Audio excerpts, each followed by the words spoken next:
Hello everyone and welcome to another Autogefühl episode.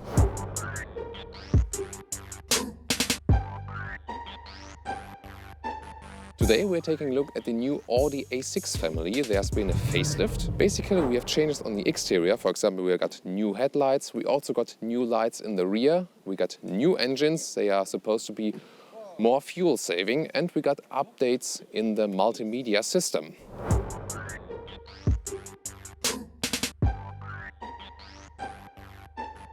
So how can you distinguish the S-Line or the S6 from the normal version? First of all, the front spoiler here is not in one part, but it has a little step in here, and that makes it even more aggressive. Audi has worked in the facelift of the single frame grille, and in this case the S6 has also some dynamic, brutal steps here. It's very small, but they make the car even more aggressive, and that's the difference in the S version here. We also got the single frame grille in shiny black. It's more of aluminum cover in the usual version. And then again, we got different air intakes at the lower part here. For all the A6 facelift models, we now have 3 different headlights. The normal ones, those with full LED headlights, and the full LED matrix headlights. They offer a special high beam as well, and also this very beautiful cascading indicator lights. We also got some special features here in the S6 looking at the side profile. For example, we got contrasting mirror caps here in aluminum, very beautiful, especially to this very strong red color. Then we also got some stronger side skirts here. Usually the A6 would just end right here. In general, we sit 20 millimeters lower from the whole suspension to make it even more agile on the road. Then we got special alloys here. These ones are optional. These ones are 20-inch rims here now.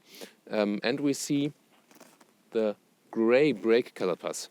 Very strong, but you know, 20-inch alloys, you damage them quite easily. But there's a special trick here, considering the tire.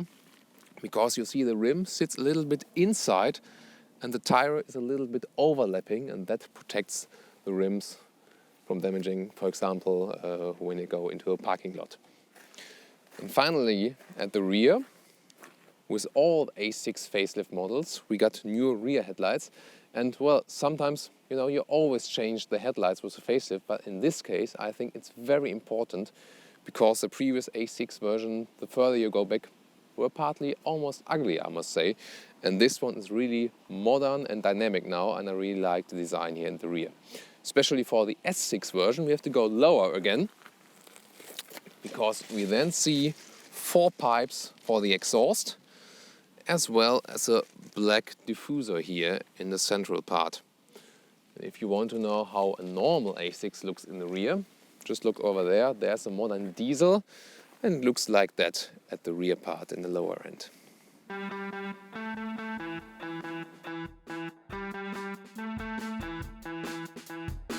And now let's take a look beneath the hood. Very important, of course, for the S model. And now you see, wow. I mean, usually we moan about that engines have become very ugly because they all use the covers and you can't see hardly anything. But in this case, this is a very beautiful cover, I think, especially because they use the red color, which is fitting to the outside of the car here. As it says here, it's a V8 engine, 4 liters of capacity, and you'll get 450 horsepower from that one. That boosts that car in 4.4 seconds to 100 kilometers. Well, why does it work? Not only because of the power, but also because the A6 in general has especially become very light, I must say. Without driver, the basic version with the 1.8 liter TFSI only weighs just about 1,500 kilograms. And this is especially very light, I think, for a car in the upper middle class. The S6, of course, is more heavy because, obviously, you know, because of this engine.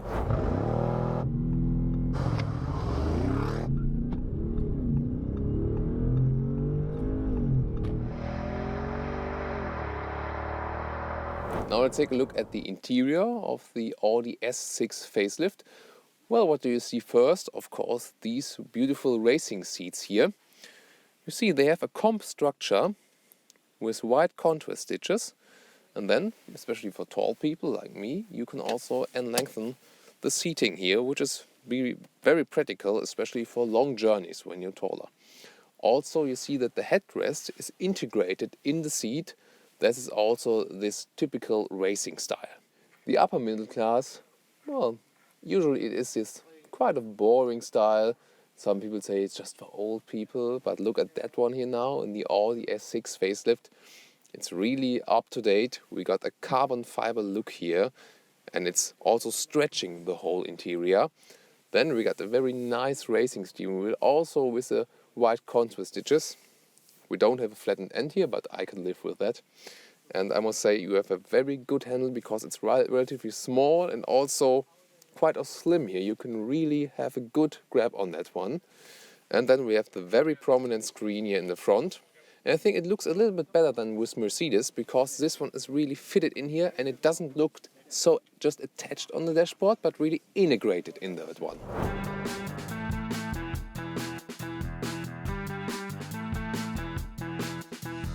We've shown you now the S6 interior, and this one is here of the normal A6. Of course, it's a very high trim level already, but this shows you the contrast of the sports version, and now here the more luxurious style. For example, the seats. We got perforated leather seats here now. These aren't the sports seats.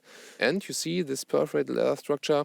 They offer the function for the new seat cooling, which is available right now.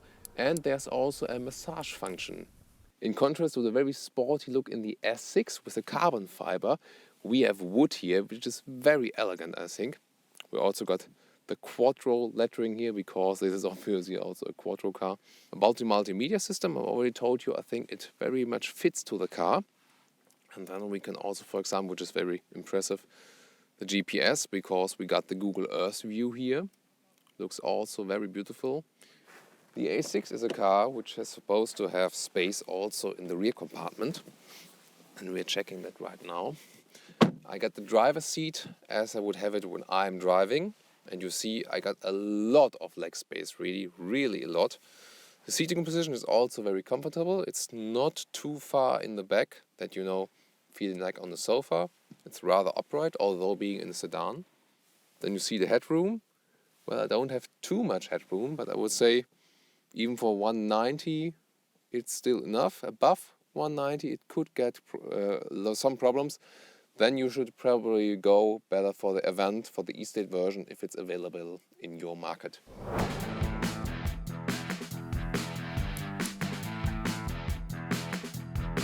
Finally, let's get to the trunk. Also very high class with the electric opening. Pretty massive here as well. Then we see we have this famous net I've talked about a lot of times from Audi. It's very practical because even if you're going very fast, nothing can fly around in the trunk. Of course, it's a sedan, and so you have a limited space to put the things in. But it's kind of steep, and you can also put long things in there. If you're getting here now close in the trunk, I can go to the passenger department because I cannot flip the seats from here. I have to go around. There's a lever here I can pull, and then we got the 2/3, 1/3 split. And then you see we got a very long loading space, and it's almost even here also in the transition from the trunk to the seats. That it's no problem. It's also covered here, very nicely done here as well. So, but if you need more space, you should not go for the sedan. You should go for the Avant, the E-State version. It's not available on the US market, but for example in Germany and Great Britain and also in Japan. And I think it still looks very beautiful for Avant. I'm usually a sedan fan, but I think this one is also very nice because you see it also has a dropping roofline that reduces the space a little bit, but it helps the design. So it's always a compromise. We can also take a look in the trunk here. It's not a real trunk anymore, it's more a loading area. And of course, it is way more practical. You see the dropping roofline also helps us to enter some stuff in here. We also got the practical net here. And then you see you have really a lot of space for everything you want to carry, especially if you're going with your family on a holiday trip. This really helps you pretty much. And here in the E-State version, we also can flip the seats very easily just here. Here in the Audi A6 Avant, you can have a loading department from 565 and then with flipped seats up to 1,680 liters.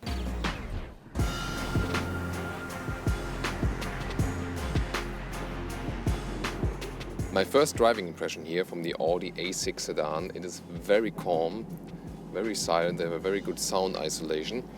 The suspension is, as we're used from Audi, very smooth, and you can't argue about that actually.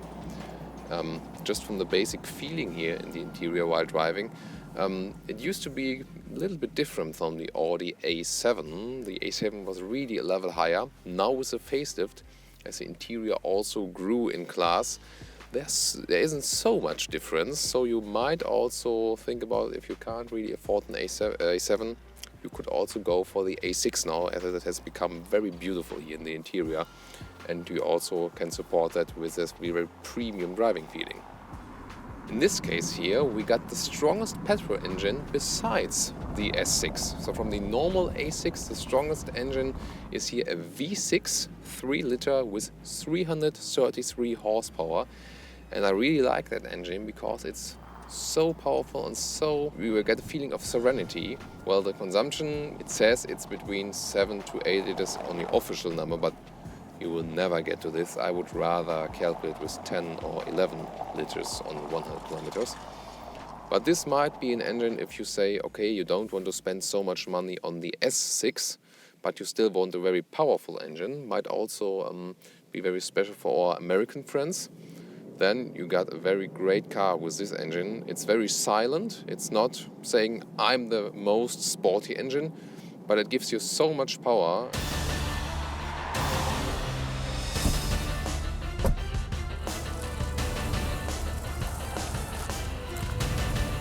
I've now switched to the Audi S6 with this 450 horsepower monster.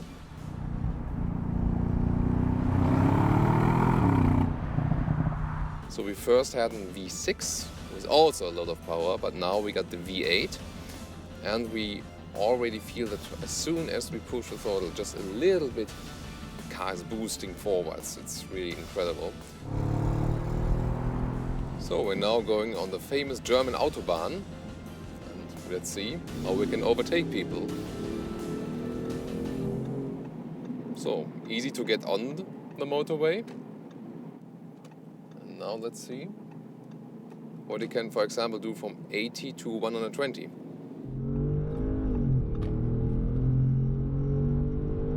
It's a very brutal feeling when accelerating. Also when you're braking and he's shifting down, you know, it's not a smooth transition. It's always this very sporty shifting down as well. It's almost if you used to in old racing times.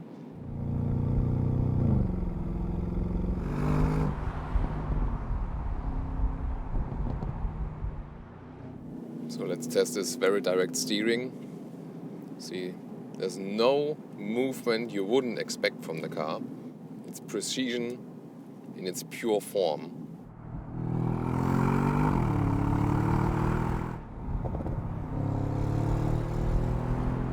By the way, we can only get this massive power on the ground, of course, due to the serial Quattro all-wheel drive, because Audi is predominantly front-wheel driven, and every car gets a little bit in the back, so the power is always on the rear wheels usually when you got such sporty cars.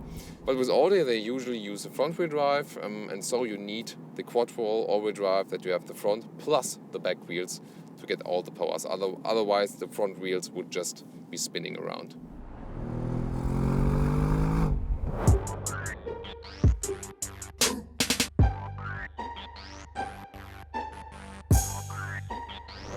So let me sum up this Audi A6 family facelift for you.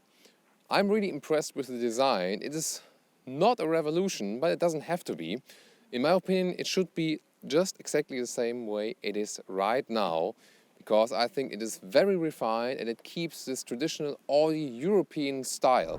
I think the S6 is really the car if you want that brutal sporty power, and you should be okay with that also. That is kind of rough from the suspension, but there is sometimes no compromise between sportiness and comfort.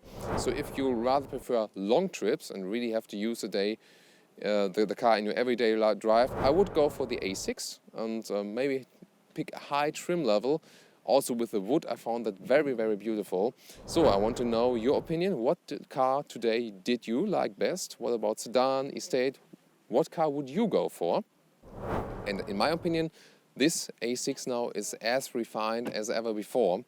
And so I'm really impressed with this car now. It's not that classic upper middle class segment car that you would rather expect. It has become younger, more dynamic, and I think they have done a very great job here. Of course, you have to afford it. It's in Germany, for example, it starts at about 38,000 euros with a basic engine. Then if you pick the S6 version, you almost pay double the price.